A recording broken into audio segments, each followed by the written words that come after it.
ഈ അറബ് ഭാഷ പഠിക്കുന്നത് തലച്ചോറിൽ അൽഷൈമേഴ്സും ഡിപ്രഷനും ഡിമെൻഷ്യയും ഒക്കെ ഒഴിവാക്കുന്നതിനും നല്ലതാണ് എന്ന് പറഞ്ഞിട്ട് ഈ സമീപകാലത്തായി വലിയൊരു ചർച്ച ന്യൂറോ സയൻസ് മേഖലയിൽ നടക്കുകയുണ്ടായി. അറബ് ഭാഷ എന്ന് പറയുന്നതുകൊണ്ട് അത് മുസ്ലിങ്ങളുടെ മാത്രം സ്വന്തമായതാണ് എന്നൊന്നും വിചാരിക്കേണ്ട. ഞാൻ ഭാഷയെക്കുറിച്ചാണ് പറയുന്നത്. സംസ്കൃതം ഒരുപക്ഷെ ഹിന്ദു പുരാണങ്ങൾ എഴുതിയ ഭാഷയായതുകൊണ്ട് സംസ്കൃതത്തെ ഒരാൾക്കും അറബിനെ വേറൊരാൾക്കും ഉറുദുവിനെ വേറൊരാൾക്കും മലയാളം വേറൊരാൾക്കുമായി അതിനും ജാതിയും മതവും കൽപ്പിച്ച് അകറ്റി നിർത്തേണ്ട കാര്യവുമില്ല. ആ വീക്ഷണത്തിൽ ഇതിനെ കാണുകയും വേണ്ട. ഇതിലൊരു പ്രധാനപ്പെട്ട കാര്യം, ഈ ഒന്നിലധികം ഭാഷ പഠിക്കുന്നത് തലച്ചോറിന് വളരെ പ്രകടമായ ചില ഗുണങ്ങൾ ഉണ്ടാക്കും എന്ന് മനഃശാസ്ത്രം തെളിയിച്ചിട്ടുണ്ട്.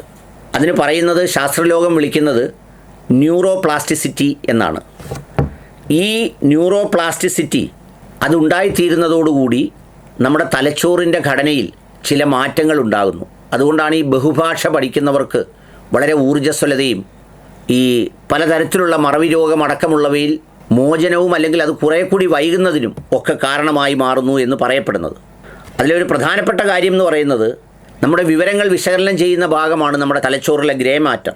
ആ ഗ്രേ മാറ്ററിൽ ഭാഷകൾ പഠിക്കുമ്പോൾ ഹിപ്പോകാമ്പസ്, പരൈറ്റൽ കോർട്ടെക്സ് എന്നീ ഭാഗങ്ങളിലെ ഗ്രേ മാറ്ററിൻ്റെ ഡെൻസിറ്റി വളരെ കൂടുന്നതായി കാണുന്നുണ്ട്.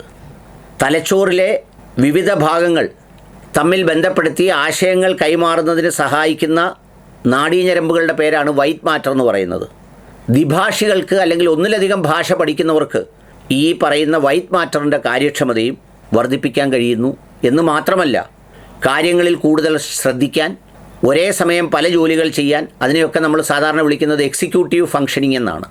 തലച്ചോറിൻ്റെ എക്സിക്യൂട്ടീവ് ഫങ്ഷനിങ്, മൾട്ടി ടാസ്കിംഗ് ഒക്കെ കാര്യക്ഷമമായി ഏറ്റെടുക്കാൻ ഒന്നിലധികം ഭാഷകൾ പഠിക്കുന്നതിലൂടെ സാധ്യമാകുന്നു എന്നാണ് ഈ നടത്തിയ സ്റ്റഡികളുടെ ഒരു ഭാഗം പറയുന്നത്.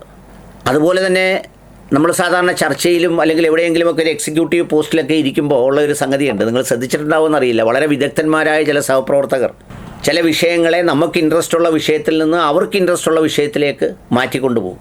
അതിൽ ഈ ദ്വിഭാഷകളൊക്കെ പഠിച്ചാൽ അങ്ങനെ ശ്രദ്ധ തിരിക്കൽ അത്ര എളുപ്പമുള്ള കാര്യമല്ല എന്നും നമ്മുടെ തലച്ചോറിൻ്റെ കോഗ്നിറ്റീവ് റിസർവ് ഭാഷാ പഠനത്തിലൂടെ കൂടുതൽ കരുത്തുറ്റതാക്കാനും കഴിയുമെന്ന് പറഞ്ഞിട്ടുണ്ട്. അതിൽ അൽഷൈമേഴ്സ്, ഡിമെൻഷ്യ അതുപോലെയുള്ള രോഗങ്ങൾ കുറഞ്ഞതൊരു 5-6 വർഷത്തേക്ക് വൈകിപ്പിക്കാൻ ഈ ബഹുഭാഷാ പഠനം സഹായിക്കും എന്നുള്ളതാണ് ആ ഭാഷാ പഠനവുമായി ബന്ധപ്പെട്ട ആ സ്റ്റഡിയിലെ ഒന്നാമത്തെ ഭാഗം. രണ്ടാമത്തെ ഭാഗം പഠനം നടത്തിയത് ജർമ്മനിയിലെ മാക്സ് പ്ലാങ്ക് ഇൻസ്റ്റിറ്റ്യൂട്ടും അതുപോലെ തന്നെ ഇസ്രയേലിലെ ഹൈഫ സർവകലാശാലയുമാണ് ഇതുമായി ബന്ധപ്പെട്ട പഠനങ്ങൾ നടത്തിയിട്ടുള്ളത്. അതിൽ അറബ് പഠിക്കുമ്പോഴുള്ള ചില പ്രത്യേകതകൾ പറയുന്നത്, ഭൂരിഭാഗം ഭാഷകളും നമ്മൾ പഠിക്കുമ്പോൾ സംസാരിക്കുമ്പോഴും തലച്ചോറിൻ്റെ ലെഫ്റ്റ് ഹെമിസ്ഫിയർ അഥവാ ഇടത്തെ ഭാഗമാണ് കൂടുതൽ പ്രവർത്തിക്കുന്നത്. എന്നാൽ അറബ് ഭാഷ പഠിക്കുമ്പോഴും വായിക്കുമ്പോഴും തലച്ചോറിൻ്റെ ഇരുഭാഗവും ബന്ധിപ്പിക്കുന്ന വൈറ്റ് മാറ്ററിലാണ് കൂടുതൽ ഡെവലപ്മെൻറ്റ് ഉണ്ടാകുന്നതെന്ന് ചില റെഫറൻസ് പോയിൻറ്റുകൾ വെച്ച് ആ ഭാഷ പഠിച്ച് അനായാസമായി ഇപ്പോൾ ഹിഫ്ളൊക്കെ ചെയ്യില്ലേ, ഖുർആൻ മനഃപ്പാഠമാക്കി അത് ഓതുന്ന മനുഷ്യരുടെയൊക്കെ തലച്ചോറിൽ MRI സ്കാൻ നടത്തി കണ്ടെത്തിയ വിവരമാണ് അവർ പഠനത്തിലൂടെ പുറത്തുവിടുന്നത്.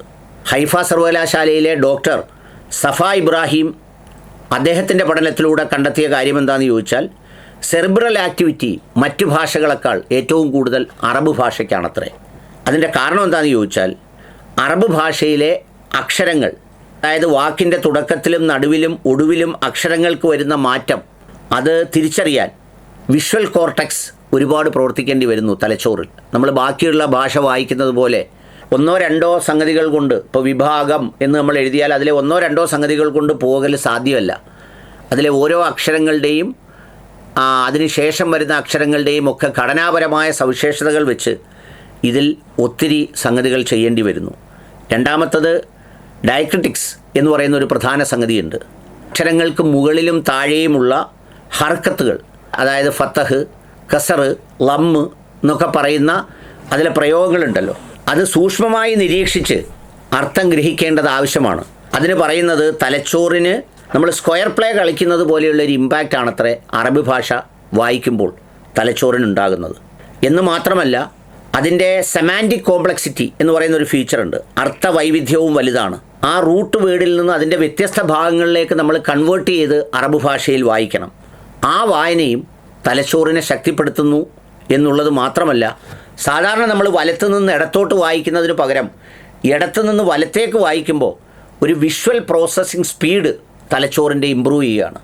നമ്മൾ സാധാരണ എല്ലാം ഒരു വശത്തു നിന്ന് മറ്റൊരു വശത്തേക്കാണല്ലോ വായിക്കുന്നത്, ഇത് തിരിച്ചാണ് വായിക്കുന്നത്. അപ്പോൾ കണ്ണിൻ്റെ മൂവ്മെൻറ്റ് ഒരു സൈഡിൽ നിന്ന് പോകേണ്ടത് മറ്റൊരു സൈഡിലേക്ക് മാറിക്കൊണ്ടിരിക്കുകയാണ്. ഇതെല്ലാം വളരെ സയൻറ്റിഫിക്കായി നടത്തിയ പഠനത്തിൻ്റെ ഭാഗമായി കണ്ടെത്തിയതാണ്. അതുകൊണ്ട് നിങ്ങൾക്ക് മതവിരോധമോ അല്ലെങ്കിൽ മറ്റെന്തെങ്കിലും കാര്യങ്ങളോ ഒന്നും കൊണ്ട് അറബ് ഭാഷയെ മാറ്റി നിർത്തേണ്ട കാര്യമില്ല.